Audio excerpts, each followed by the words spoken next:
একে ইকফা শাফাবি বলে। এতটুকু মুখস্থ করবেন, ঠিক আছে? আবার শুরুতে ধরেন, প্রথম থেকে মিম সাকিন জজমওয়ালা মিমকে বলে।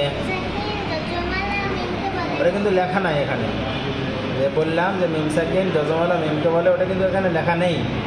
শুধু মিম সাকিন কাকে বলে চিনানোর জন্য আমি বলেছি এটা, ঠিক আছে? বলেন, মিম সাকিন জজমওয়ালা মিমকে বলে। মিম সাকিন পড়ার নিয়ম তিনটি। ইকফা শাফাবি, ঈদগাম শাফাবি, ইজহার শাফাবি। এখন এই যে এক দিয়েছে দেখেন, এই যে এক, তার মানে এই এক নম্বর। হ্যাঁ, ইকফা শাফাবি, ঠিক আছে? বলেন, মিম সাকিনের পরে বা এলে গুন্নার সাথে পড়তে হয়, একে ইকফা শাফাবি বলে। বাস এতটুকুই পড়ে।